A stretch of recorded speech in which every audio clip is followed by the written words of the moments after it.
Hello, everybody, and welcome to another edition of Wednesday Night Madness live on YouTube and StreamYard.com. It is Google MF Michael Fletcher alongside my good buddy Anthony Florio. We are awaiting Michael Bullock. We do apologize for the late start.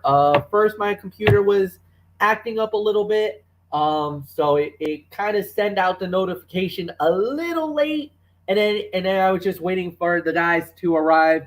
Anthony has just arrived, so we're just gonna start it off with him, and then if Michael Bullock does indeed show up, then we will recap. We will have him give his side of the recap. So as always, we start out with NXT 2.0, and then we will follow that by doing AEW Dynamite. So with that said, we're just gonna start it off, guys. Well, the way we're going to do it, we start out with the championship fight. First fight of the night, Cameron Grimes putting the North American title against Solo Sikoa. Cameron Grimes wins the match, successfully defends the championship in 13 minutes and 11 seconds. A heck of a match. Very good way to start the show. Easily, I can say this was about 3.5 star match. It had a really good body of work, everything else, but Cameron Grimes was the man to find a way, successfully defending the title. However, let's just say that Cameron Grimes, you got somebody who's coming after you, bro. The former champion himself, Carmelo Hayes, he did not forget that he lost that belt to you. He wants it back, and it wants it in a bad way. So, Anthony Florio, solid way to start the show. Cameron Grimes successfully defends the title. However, the former champion is not happy that the man that's going straight to the moon's got the belt. He wants it back. You damn right he wants it back.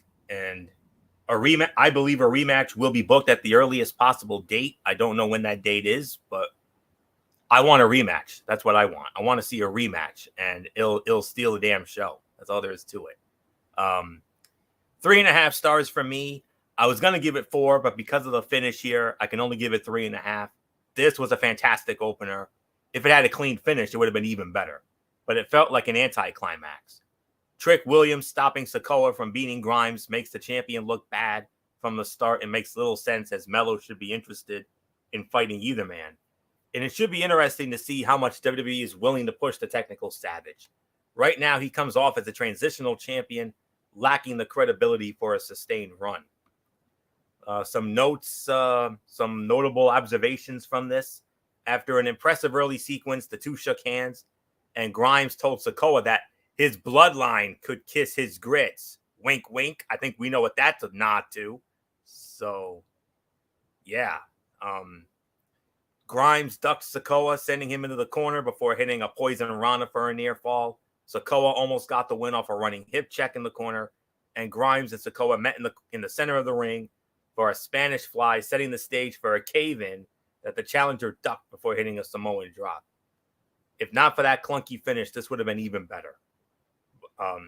Originally 4, but because of the finish, it's only 3.5. But boy, howdy, this was the second best fight of the night for me. No doubt about that. So with that being said, MF, hit me up for the next match and I'll start it.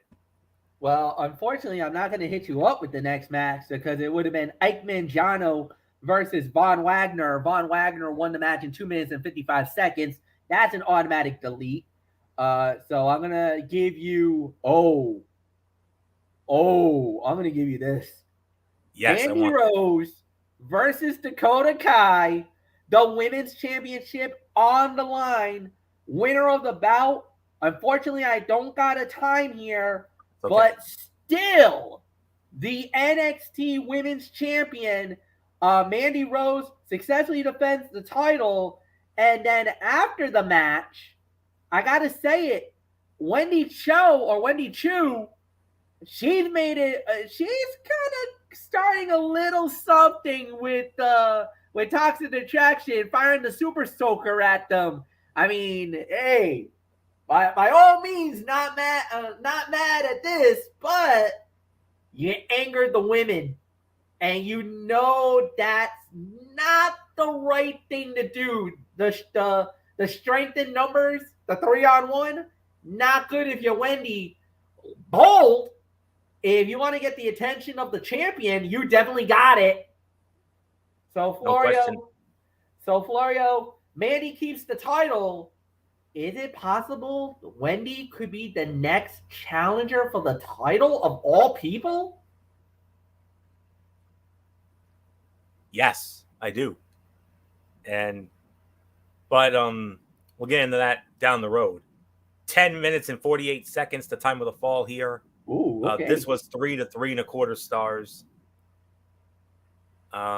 This was not as clean as it should have been. Mandy Rose and Dakota Kai struggled to connect in the middle stretch, but the overall action was solid. It just never felt like the captain of Team Kick had a chance, despite being an ideal option to dethrone the NXT Women's Champion. Mandy Rose has defeated all of NXT's best female wrestlers, sometimes multiple times. It is difficult to imagine anyone NXT 2.0 has recently built can dethrone the leader of Toxic Attraction. Dakota Kai took out all 3 members of Toxic Attraction with a diving crossbody to the floor. The captain of Team Kick planted Rose with a low face wash in the corner, followed by a Russian leg sweep for a near fall. And as Toxic Attraction arrived, Wendy Chu started to shoot all 3 women with water guns. And yeah, as Michael Bullock always likes to say here to Wendy Chu, let me just say it like this, hon. Don't start something you can't finish. So always that's a Bullock proverb right there. Yes, it is. So that's for him. So with that, 3.25, third best fight of the night. There's no doubt about that. So as we always say, MF, the champion stays the champion, but if not Dakota Kai, then who? Yeah, I don't know. That's a very good question. Mandy's now ruling NXT with an iron fist, and right now she doesn't really have any challengers at the moment. And then Wendy just comes out of nowhere firing water guns at the girls. And look, we're all for that. Some of the little hijinks. We're all for it. But the thing is, you went after the wrong women. It's bad.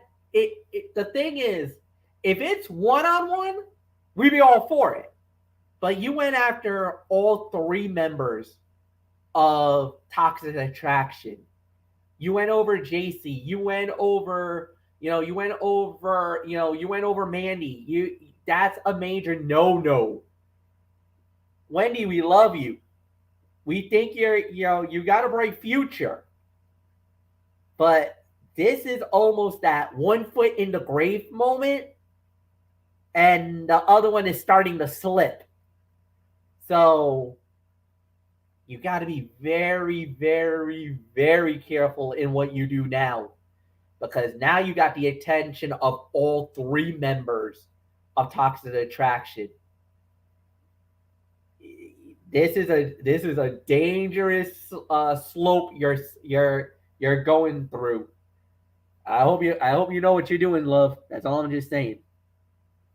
So then after that, then we had a promo segment, and I wanted to get into this because this is one of those moments of everything that was going on, and it was basically it was Cora Jade cutting a promo, and it was wicked cool.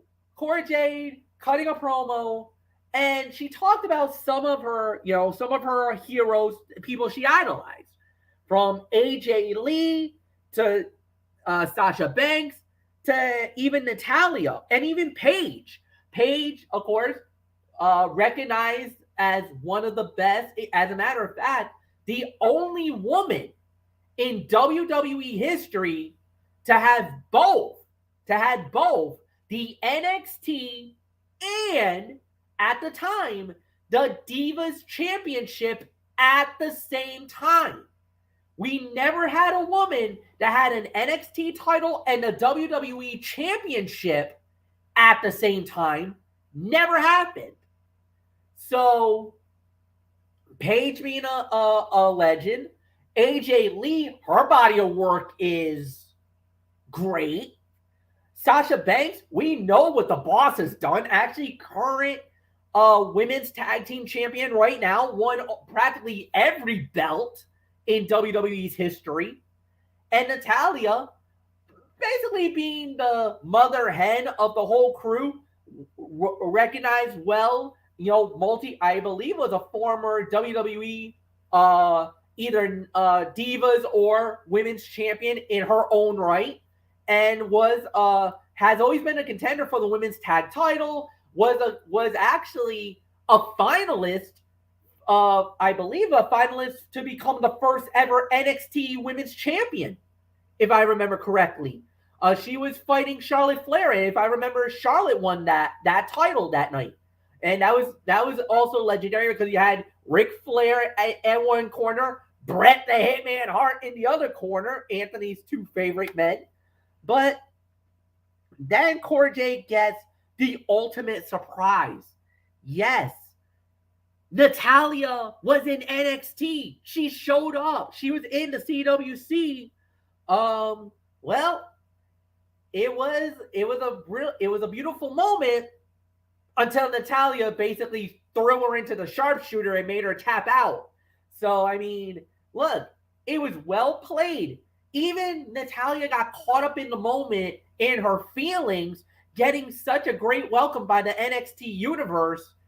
And then she went classic heel on us. So, Anthony, I love Cora Jade. You know I love her. Natalia, I gotta tell you, there's certain people that are made for NXT.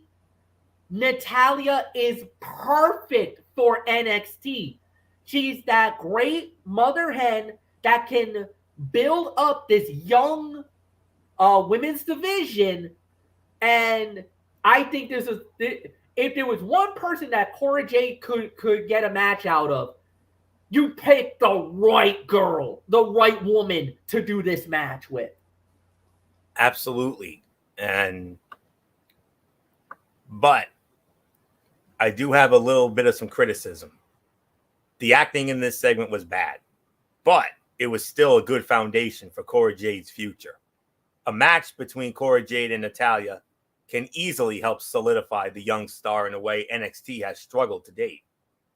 Even with multiple women's title opportunities, the 21-year-old still feels like a rookie finding her stride. The Queen of Hearts may not be a major star, but she is a reliable utility veteran that the crowd was behind throughout her appearance. Audience that was freaking out in support of Cora Jade as she spoke. And Natty, those are crocodile tears if I ever saw them throughout the entire segment. And then afterward, the Queen of Hearts put the NXT roster on notice before Tatum Paxley challenged her to a match. And that's going to go down Tuesday night. Tatum Paxley, biggest match of her young career. She's going to square off against Natalia. So Cora Jade and Natalia, that will definitely happen down the road. We just don't know when. It's probably going to be on a future NXT show because I don't know when their next big event is, but we'll have to find out. So, but despite the bad acting for the most part, it was still a fun segment, and definitely a what moment when Natty came out for sure. And yeah, the crowd definitely loved it. So, but my only gripe was the acting was a little subpar. But other than that, very good segment. Yeah, I mean, I could give you that. All right, Exxon Quinn versus Draco Anthony. Exxon Quinn wins the match in 2 minutes and 58 seconds. This leads us to the main event of the evening, the gauntlet match, to determine the brand new NXT Tag Team Champions. We started it with the Creed Brothers versus Legado del Fantasma. Creed Brothers won the match, and they had advanced in 4 minutes and 33 seconds. Then we had Josh Briggs and Brooks Jansen versus the Creeds. The Creeds went through that one. Now we were at 13 minutes and 23 seconds. Then we had Sanga and Grayson Waller. Creed brothers won the match. We were at 19 minutes and 48 seconds. And then that leads us to the final team. Pretty Deadly, Elton Prince, and Kit Wilson versus the Creeds, the winners of the bout in 27 minutes and 8 seconds. And now the new NXT Tag Team Champions of the World, Pretty Deadly. They win it all. Anthony Florio, wow. Here's another moment of, we thought it was probably going to be the Creeds. They were the perfect team to get it. They give it to Pretty Deadly. They are the new NXT Tag Team Champions. Hands down, the fight of the night here. Absolutely. 4.5 to 4 3/4. I can't quite give it the 5. No. But I think 4.5 to 4 3/4 is the correct rating for this. I mean, this match really got going when Briggs and Jensen came in to challenge the Creed brothers. It was clear this was all about the siblings who got the serious top babyface treatment here. They looked great, showcasing their impressive cardio and endurance. The finish was a bit telegraphed since Pretty Deadly could not lose right off the bat. Sometimes, though, predictable isn't a bad thing. This was a great way to sell this rivalry for the NXT Tag Team division. Even if NXT was forced to make a quick and sudden change within the division, there is plenty of talent left, especially with the Creed brothers and Pretty Deadly both on fire. And we got quite a few notable observations from this. Raul Mendoza lifted Joaquin Wilde for a running crossbody onto the Creed brothers outside the ring. Joaquin Wilde hit a 450 splash on Julius Creed and then went for a high-low combination, but Brutus made the save. The gorgeous Fallon Henley stood with Briggs and Jensen, or as I call it, the cute country cowgirl, stood with Briggs and Jensen until Electra Lopez took a cheap shot at her. Definitely a match with those two at the earliest possible date. Just don't know when. Briggs and Jensen powerbombing Brutus through the announce table, leaving Julius alone to battle. Man, Vic Joseph sold that thing perfectly on commentary. Grayson Waller revealed his fake elbow injury as he elbow slammed Julius and threw off his cast, and then Brutus tried to run with the hot tag, but Pretty Deadly smashed him in the corner and hit an assisted gutbuster for a near fall.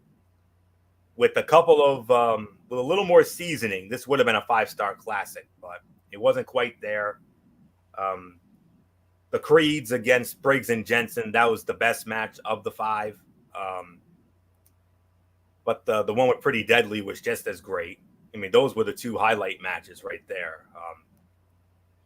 When I saw this match, when I heard about this match, when this match was announced, and I got a hold of it, I couldn't wait to share it with you guys because that's how excited I was for it. And I'm like, this is going to be freaking awesome. And I'm not at all surprised that it was. So, not quite 5, but almost. 4.5, teetering on 4 3/4. Hands down the fight of the night. And it may be Pretty Deadly for now, MF. But one of these, mark my words, by the end of the eventually the Creeds are going to get it. It's not a matter of if they're going to get it. Now it's just a matter of when are they going to get it. By the end of this year. And it's like, man, this is, I mean, already we were thinking WrestleMania weekend, they're going to win it. Nope. We're thinking this was going to be the moment. Nope. So it's getting frustrating now. It's just like, dude, when is it going to be the moment? When are they going to get the titles? It's like, they're so over right now. It's frustrating more than anything else. But, like you said, 4.5 stars, definitely fight of the night. It was an incredible match. It's just, I'm to the point where I'm getting frustrated with NXT. It's like, this is like a foregone conclusion. When is it going to happen? But, it is what it is. So I got nothing more to say. So overall review, Anthony, it's yours. 7.5 to 8 out of 10. I mean, this was one of the best NXT 2.0 shows, regulation shows outside of special events since this whole thing started. I mean, it ranks up there as one of the best. I mean, that tag team gauntlet match stole the damn show. Grimes and Sokoa were on their way to a classic before Trick and Mello ruined it. The women's match, solid, not overly spectacular, but still solid nonetheless. And then the usual nonsense stuff in the middle. But one thing that I kind of do that I felt we kind of should have addressed real quick. And I know if Bullock was here, he would have wanted to get into this. Joe Gacy burning the Hall of Fame ring. Oh boy. Bullock called me up last night and he was livid. I haven't seen, I heard about it. I didn't see it, but I heard about it. And yeah, I got a few choice words about that myself. Yeah. That's as bad as burning the American flag, man. It's kind of like in that sentiment. Yeah. It has the feel of that. It's the most disrespectful thing you can do in WWE. Exactly. Like, it's so disrespectful. I hope that was a fake. I hope that was a fake. I hope that ring they used was a fake or a replica or some sort. I think it might, or could it just have been one of the, because it looked like it, I'm going to openly admit it, that ring looked pretty authentic. It looked like that was a real ring. Maybe that's one of the rings that they don't use, or they probably were just willing to loan because those rings they can make at any time, any place, anywhere. So the thing is, it didn't look like that was a ring of a former Hall of Famer or somebody. That was just a generic ring that they probably just had lying around.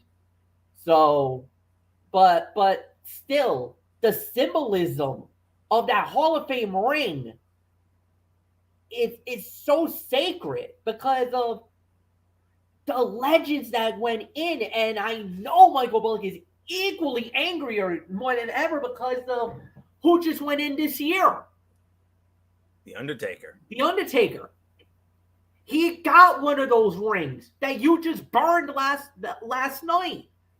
So and my man Bret the Hitman Hart, and yes, and maybe, and who knows, maybe as early as next year, your all-time boy Triple H, maybe. Well, Triple H already has a Hall of Fame ring as a member of DX. Next. Yep. But so did Kevin Nash. Kevin Nash is a two-time Hall of Famer. He's got it with the NWO, and he got it on his own. Big Daddy Cool Diesel. As Big Daddy Cool Diesel. Yeah, Big Daddy Cool Diesel. He got two. He's got two. So I cannot believe the downright arrogance of Joe Gacy to do what he did. I mean, look at the names of all the people who's gotten that ring, who was Hall of Famers. I mean, oh my goodness.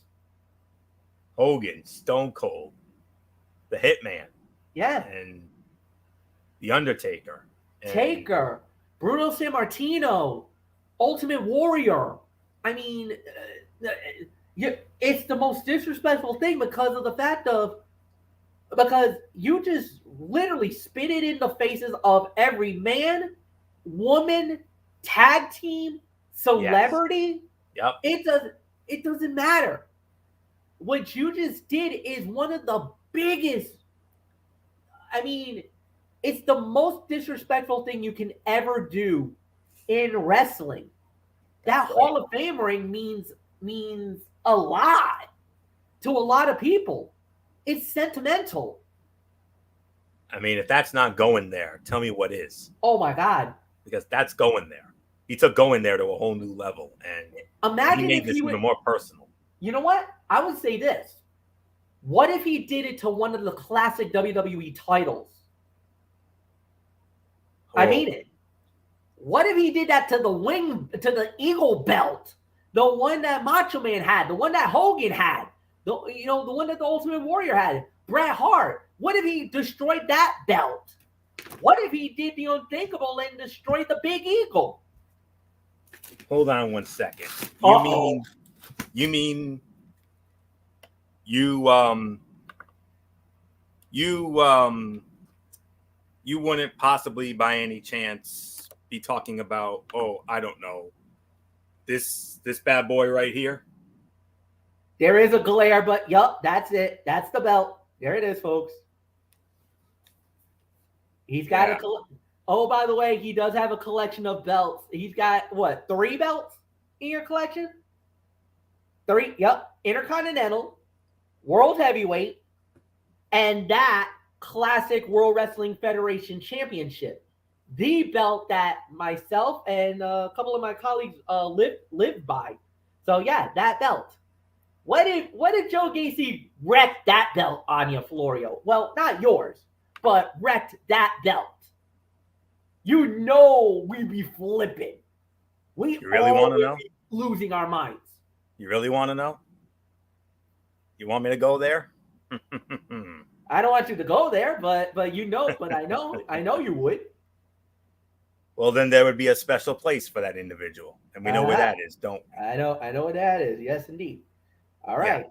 So that's all there is to say on that, and that's that belt that you just saw, ladies and gentlemen. That's the one that we all grew up with, but especially me. That's the one that I hold near and dear to my heart. If I was the current WWE champion right now, no disrespect to the current product, I would pull a Cody Rhodes and I would use that belt until I lost it.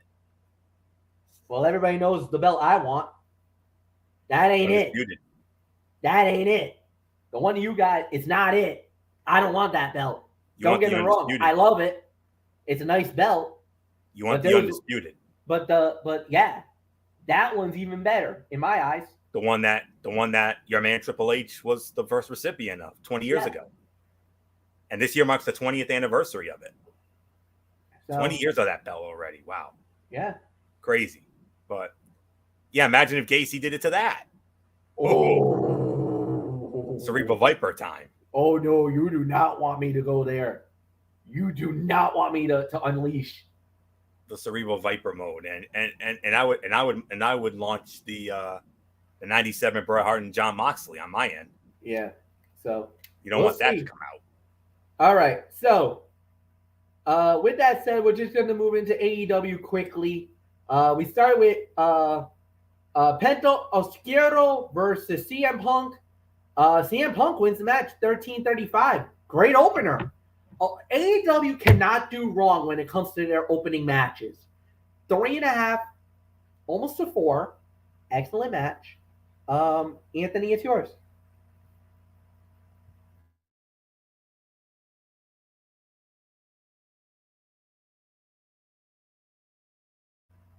Florio? I think he probably just either the mic is muted. Okay. I'm here. All right. So Stop. CM Punk. Yeah. So CM Punk won the match in 13-35. Yeah. This, like you said, this was a fantastic opener here. This started off what ended up being an amazing night of AEW Dynamite here. From the UNO arena in New Orleans, and it's somewhere they have wanted to go, but the pandemic unfortunately kiboshed it. But they finally got to have it here tonight, and championship week, and what a way to start this off. The competitive back and all right. This was CM Punk. You know, CM Punk, his march to the AEW World Heavyweight Championship continued tonight. In this opener, a singles showdown with Pento Oscuro that had fans in New Orleans into every strike very early on. The competitive back and forth shook off a potentially devastating spot in which Punk clearly nursed a banged-up left knee following a botched head scissors from the top rope and delivered down the stretch. The finish was fantastic and put an exclamation point on a very good match between a top contender to the world title and a competitor who can excel as a singles or tag wrestler. A grueling match. It'll be interesting to see the effect it has on Punk. Is he merely banged up or is he hurt? If it's the latter, how does that affect his ability to challenge for the top prize in the company? A direction Tony Khan is clearly taking the competitor on this road to Double or Nothing. If he is okay, expect a ton of interest in his journey to the world title and a showdown with either Hangman Adam Page or Adam Cole Memorial Day weekend in Las Vegas. The dueling chants prior to the match highlighted the investment fans have in both men. An ugly slip-up off the top rope left Punk clenching his knee in pain as concerned fans chanted CM Punk in support. Punk responded with a hurricanrana off the top, executing the move seamlessly and in defiance of his injured knee. The tease pile drivers from each competitor on the ring apron made for a cool spot.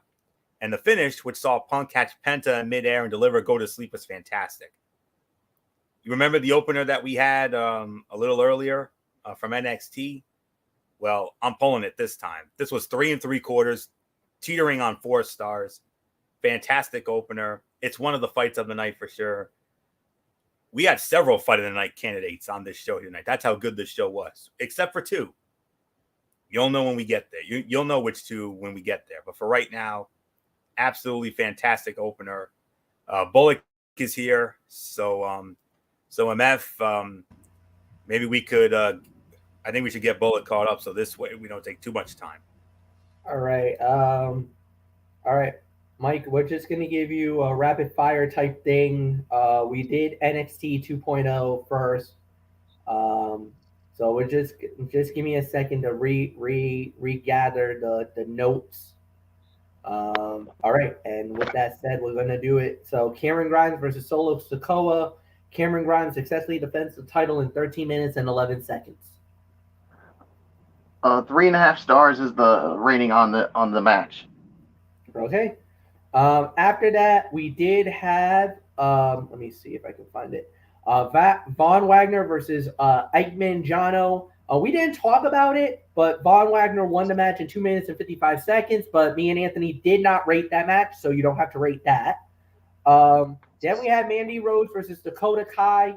Mandy Rose won the match, and according to Anthony, it was 10 minutes and 11 seconds, Anthony. So Mike Bullock, it's yours. 10 minutes, 48 seconds. Oh, 10:48. All right, stand corrected. Yeah, 2.5 to 3 stars is my rating for the match. All right.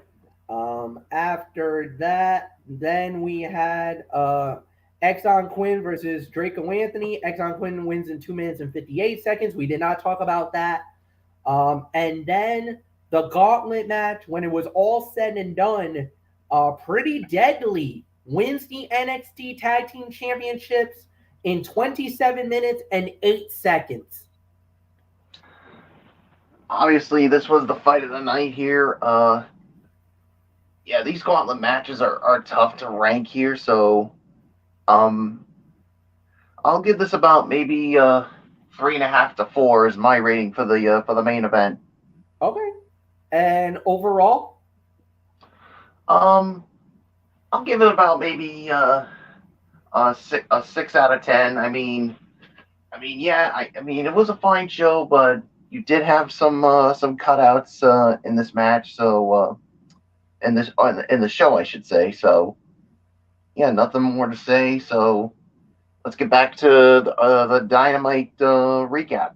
And actually, you lead off on, and then you actually do lead off on the Dynamite recap, because the only one that we did have was the CM Punk versus Penta El Oscuro, and CM Punk won the match in 13:35. Anthony already gave his rating. I already gave my rating. So you're the last one up. So it's all yours.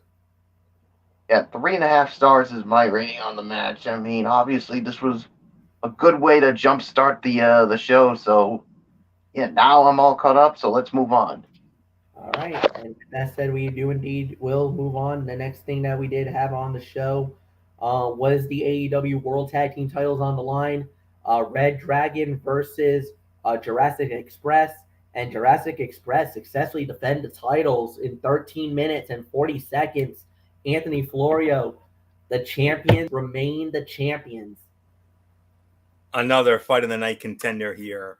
This was 4 to 4.25 stars for this. Jurassic Express passed its toughest test to date tonight in a phenomenal pay-per-view quality bout against Red Dragon. Jungle Boy and Luchasaurus overcame the challenge of their opponents, earning a hard-fought win that featured great sequencing late and some tandem offense from both teams that reflect their status as two of the best in the world. There was a small issue with Luchasaurus forgetting to sell the injury at one point, particularly when he kipped up and proceeded to unload his offensive arsenal without issue or hesitation. But that was hardly enough to derail a match that would have been right at home on the Double or Nothing card had the company waited that long to produce it.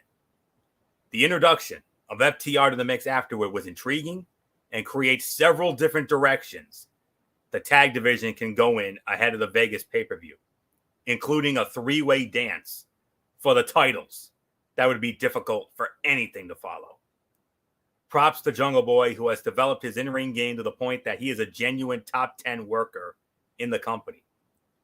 The intensity with which Jungle Boy throws his lariat clotheslines is underrated and one of the best elements of his work. Jim Ross calling out the overabundance of tope suicidas and injured knees thus far on the show was hilarious and totally no-sold by both Excalibur and Tony Schiavone. Luchasaurus kipping up and no-selling his knee injury from earlier in the match, only to go back to it after a standing moonsault near fall, was not great. Jungle Boy just barely getting his foot under the rope to break up a submission, put over the game of inches feel about. They may challenge for the AEW World Tag Titles in the near future as they look to add to their championship belt collection. So 4 to 4.25 stars. I mean, you thought the first match was great. I think this was actually a little bit better, to be honest with you. So this was 4 to 4.25 stars, no question about it. Michael Bullock, the champions stay the champions, but FTR, oh boy, we could be in for one of the biggest tag team championship matches of all time because they've got the ROH tag titles. They've got the AAA tag team championships.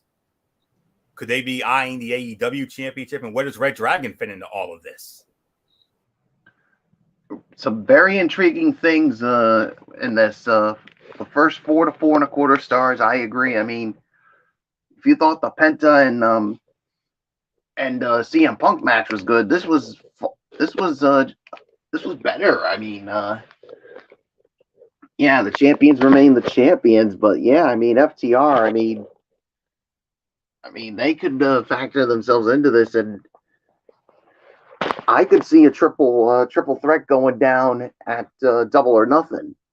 And just think, guys, if FTR, if they make this match official, if FTR wins the AEW World Tag Team titles, they'd be holding the AAA Tag Team titles, the Ring of Honor Tag Team titles, and the AEW World Tag Team titles. Can you imagine that?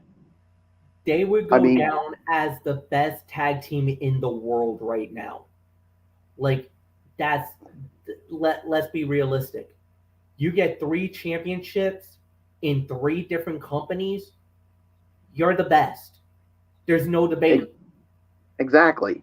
I mean, there is no debate on it. I mean, they're the greatest. They would be the greatest tag team in the world. I mean, to hold all 3 of those major titles from those major promotions, my goodness. I mean, I think you would have to put them in the conversation for one of the greatest tag teams of all time. I mean, just think. I mean, if WWE could have learned how to book these guys the right way, they would have struck gold. But Tony Khan and company is really making this team look like something. So there's really nothing more for me to say. 4, 4.25, but Fletch, as we just said, if they figure into this match and win those titles, like we just said, they could go down as the best tag team in the world today. Yeah. I mean, I'm going to openly admit it. They would. And look at the road that they had to go through to get to those belts. they had to beat Rey Phoenix and Pete El Zero Miedo to win the AAA tag team titles. They literally went through the Briscoes, the freaking Briscoes, to win the Ring of Honor World Tag Team titles. Right there are the two greatest tag teams in each of their respective companies. Beto Zero Miedo and Rey Phoenix, the Lucha Bros, are iconic in AAA. They are the greatest tag team there. The Briscoes are the greatest tag team in Ring of Honor history. They are, I mean, put any tag team in that company, and the Briscoes have beaten them all, including the Young Bucks. The Briscoes are by far the greatest tag team in Ring of Honor. Rey Phoenix and Penta Zero Miedo, they were at the time the greatest tag team in AAA. And there's no team that came even close. If FTR is able to hold all three belts at the same time in three different promotions, I'm sorry, I don't care who you are. I don't care what person, what critic you are. FTR would be the team of all teams. Maybe the only other team that I could think of that could even challenge them right now for greatest of them all would be the Usos in WWE right now. And that's if the Usos does pull it off and becomes the undisputed WWE Tag Team Champions and knocks off RK Bro. If they do that, now we have a debate of who's the greatest. Is it the Usos? Is it FTR? That's going to be, because right now, I'm going to be real honest with you. If the Usos wins it all and they become the undisputed tag champions, which a lot of people believe that they will, over RK Bro, if they win those belts and unify them, now we have a debate. It's a 2-horse race for Tag Team of the Year. It is. Either it's going to go to the Usos or it's going to go to FTR. Right now, I would probably say FTR's got a little bit of a lead. If the Usos wins and unifies the Raw and SmackDown Tag Team titles to become the undisputed tag champions, you push them ahead until FTR can possibly get their third. If they get their third, all of a sudden, that's a game changer. Because then you have FTR with 3 titles to the Usos 2. So that's where we stand. And that could possibly become a huge, huge deal. FTR, they are basically pulling the Kenny Omega. They're trying to become belt collectors. They're trying to win every major promotion, every championship that they can get their hands on.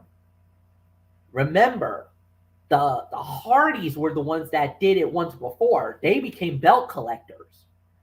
It was that procure of championships that they were trying to do. They were trying to get every single title that they could get their hands on because they wanted it to be the greatest tag team in time and in space.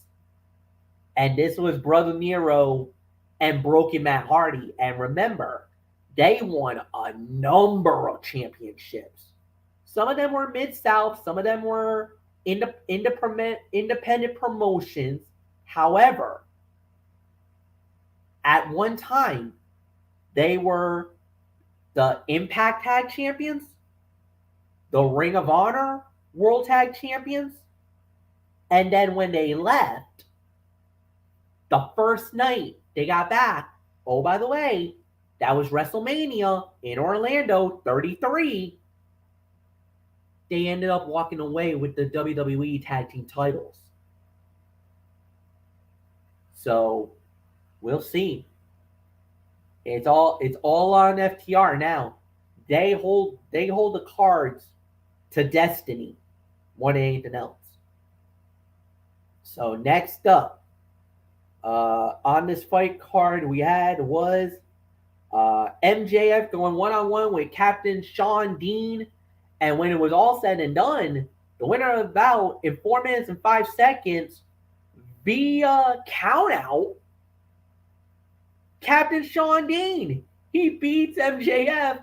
Well, let's say there was a little help from Wardlow. Wardlow kind of showed up, and Michael Bullock, if you want to call NA, that's fine. However, I know there must be a cat-like grin on your face knowing that MJF lost to Captain Sean Dean in this match, because on paper, MJF should have squashed this guy.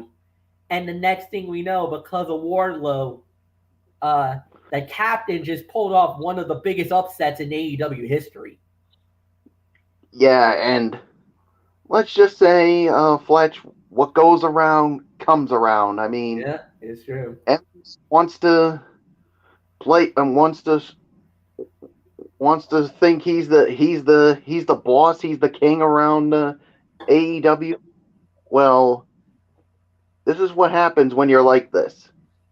And for you to say, "Oh, Wardlow is not to be around AEW anymore," well, for Wardlow, I mean, this is like he's got nothing to lose, and he can go and screw MJF all he wants. And I think this is Wardlow basically saying, "Look, I'm going to continue making your life a living hell until you give me what I want." And that's a one-on-one match with you. So, MJF, you can continue to try to avoid Wardlow all you want with all these things by banning him from AEW, having him removed from the roster, but at some point in time, you're going to have to face the hard truth. And that is, you're going to have to come face to face with Wardlow. So, Fletch, all the scheming, all the screwing that MJF has done with Wardlow, it's going to come back and bite him, and he's going to have to face the hard truth with Wardlow at some point down the line. Yeah, absolutely. But the thing is that when are they going to do it? Because I think this is going to have to be that moment where, honestly, I truthfully believe that it has to be, what's his name? I honestly think it's gonna. We might have to have our very own. Honestly, I think this might have to be Tony Khan. Tony might have to come out and say, yeah, no. He might have to be the one to stop it, because MJF can continue to manipulate. He can continue to say, "Oh, you can't do this, you can't do that, you can't do this, you can't do that, you can't do this, you can't do that." It's going to come to a point where it's probably going to have to be Tony Khan, and it's going to be like, you know what? Enough is enough. You've been pushing the buttons way too much, and you crossed the line. And now I'm going to have to put my foot down, because that's the only way this is going to go down. But as far as the match goes, I'm not going to rate it because it doesn't really need a rating. But I will say this. Michael Bullock is absolutely right. Sooner or later, it's going to happen. This has to happen. The world, let's just say this. Everybody is rooting for Wardlow. Like, did you hear the pop when he came out? Oh my God, this guy is monster over. Like, ridiculously over. I mean, yeah, I'll even say it. He's ridiculously over. And quite frankly, I don't blame him, because that was the thing that we were rooting for. When it happened, we were like, oh my heavens. So, what's going to happen next? We don't know. All I know is that it's going to be one of those moments. We just don't know how it's going to play out. It's only a matter of time. Anthony Florio, it's yours. And one more thing before I give it to Florio, and let's just say this is me channeling what Vince once told Bret Hart back in the early days. MJF screwed MJF. All right. So, well, this was one of the low fights of the night here that I mentioned earlier. It was like a 1 to 1.5. All right. MJF dominated Captain Shawn Dean early and often in their bout, only to have Wardlow once again rear his head and stalk after the scarf-wearing loudmouth. The big man's presence and decimation of the Gestapo security guards cost his former charge the match, as Dean earned the very first count-out victory in Dynamite history. Wardlow's reveal was phenomenal, and MJF sold it magnificently. The crowd is red hot for the War Dog right now, proof of how well the character has been booked. There will come a moment where Wardlow gets his hands on MJF, and the crowd, presumably in Las Vegas, Double or Nothing, will erupt accordingly. This story, like I said, has been right out of Batista turning on Triple H ahead of WrestleMania 21, and the crowd is eating it up, proving that sometimes borrowing from the past is not a bad thing. Much like it did for Batista 17 years ago, it has elevated Wardlow exponentially and has him in a position to be the company's next breakout star. You cannot ask for more than that out of a story like this one. Kudos to Wardlow and MJF for ensuring the feud succeeded to the extent that it has through their performances. And wow, camera catching footage of the security beating up backstage, one without his shirt, before Wardlow revealed he was posing as a guard himself, was a great moment. Wardlow shaking off Spears' chair shot put him over further as an unstoppable force driven by vengeance. And Dean picking up wins over MJF at a clip no one else has managed is a great side story and one the company can revisit from time to time. Like I said, 1 to 1.5 stars for the match, but the post-match was more than anything else. So, MF, there's no doubt about it. Double or Nothing. I think that's the earliest possible date we could get this.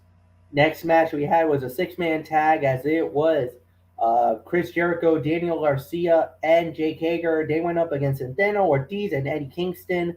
The heel team, Jericho and his crew, wins the match in 11 minutes and 40 seconds.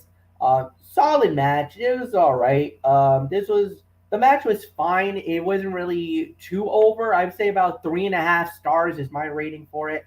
So I really got nothing more to say. So Anthony, it's yours.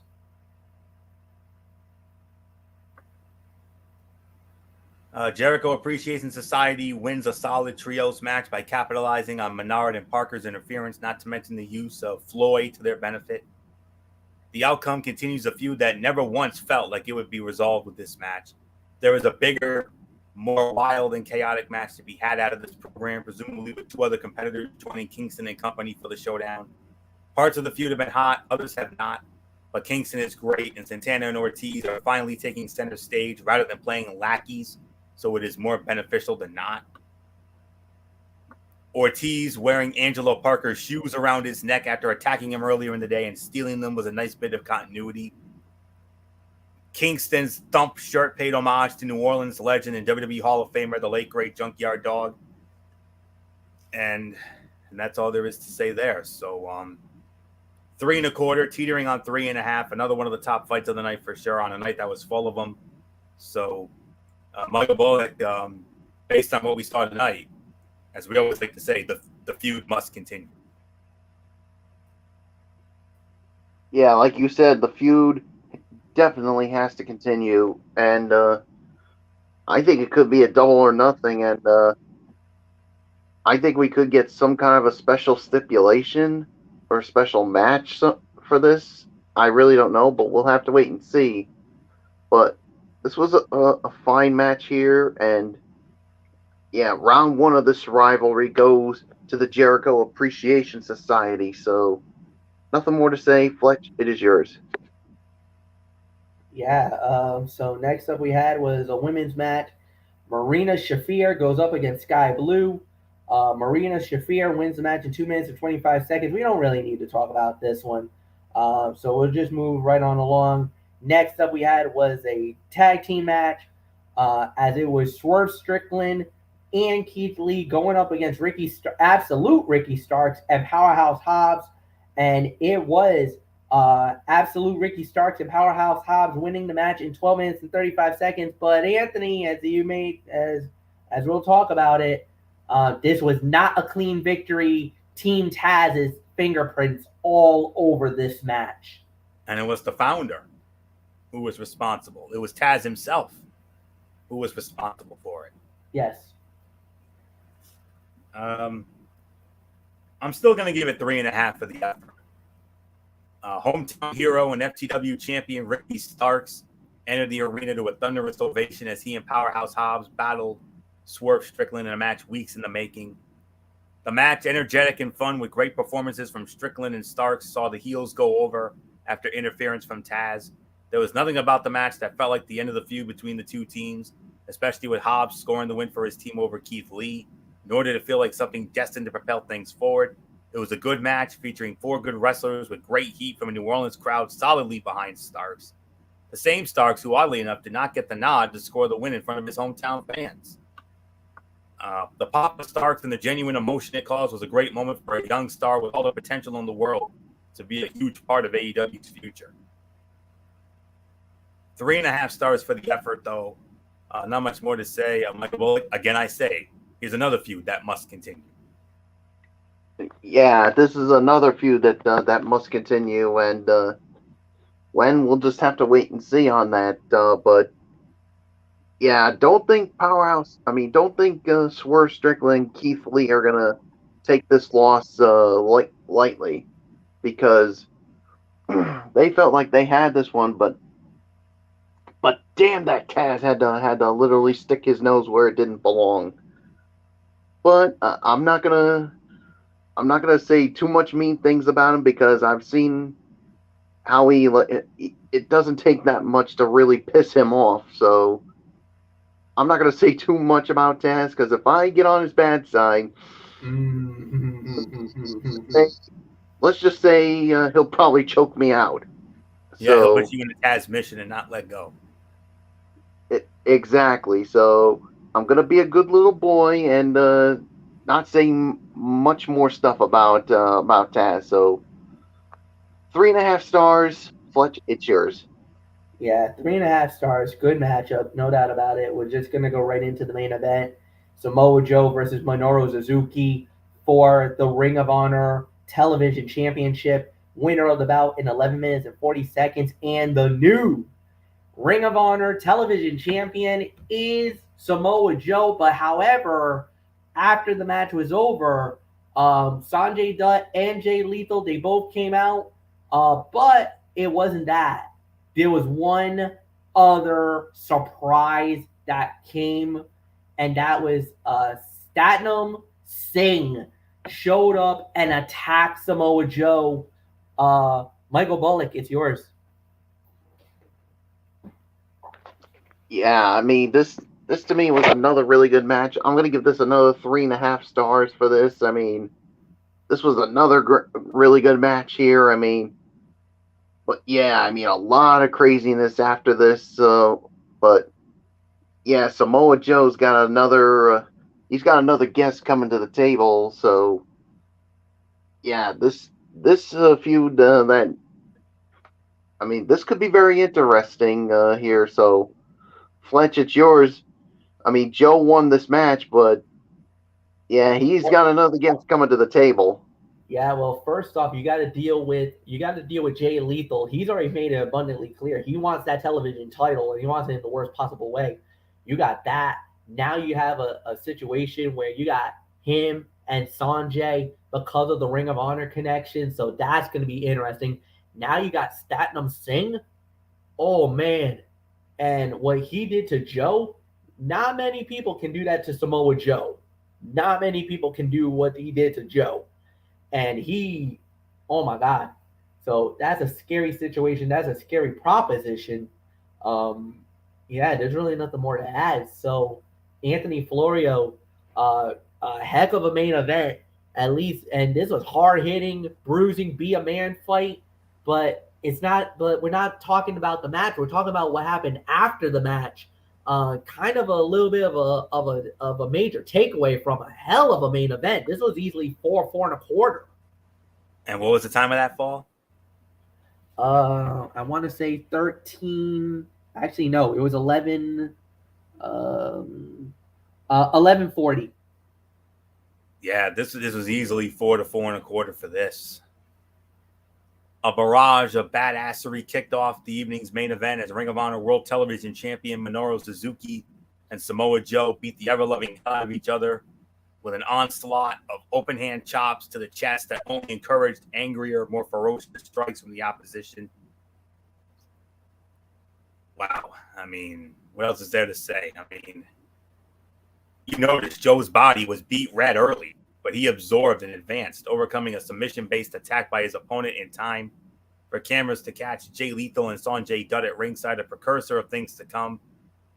Joe's newfound rivals stayed at a distance for the entirety of the bout, as the Destroyer ended the immensely physical battle with a muscle buster for the win and the Ring of Honor title. History made in New Orleans tonight. The wince-inducing physical brutality of this match was in character for the all-time tough competitors and exactly what fans of both men expected when they squared off. I could easily consider this an MF special because MF loves both of these guys, especially Joe.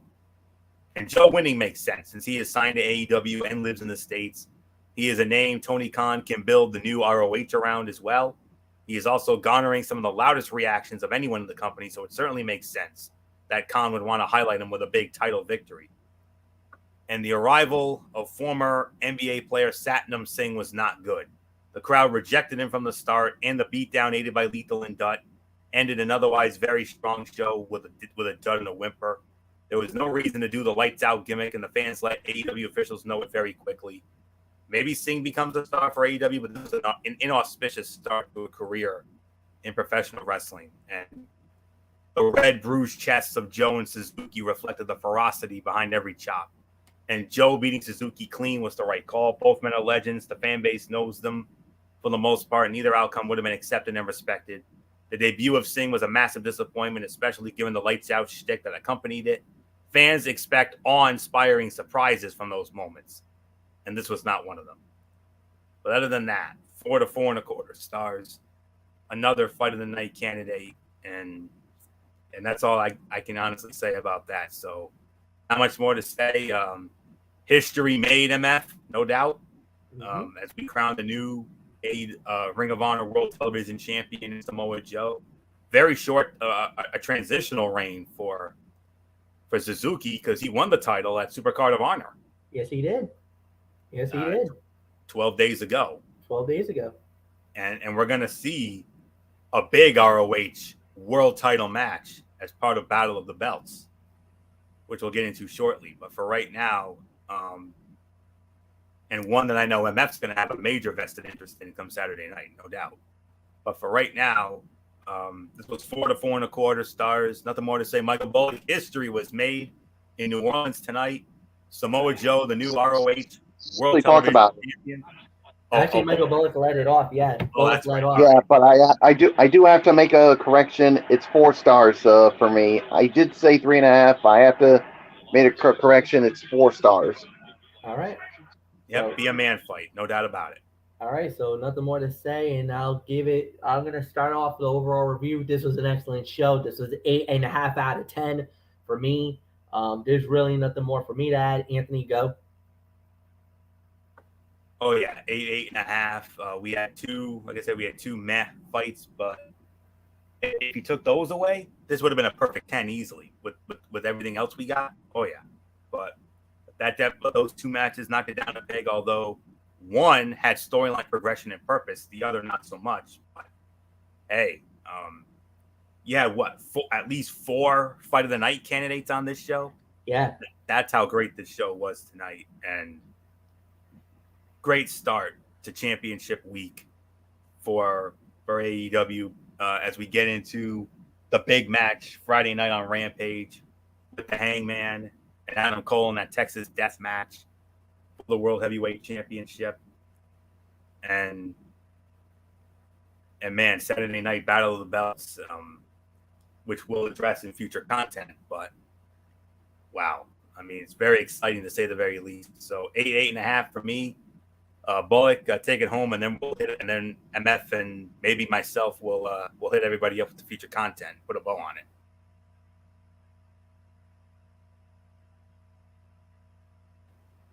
Bullock, 8 Oh. to 8.5 for me. He got it.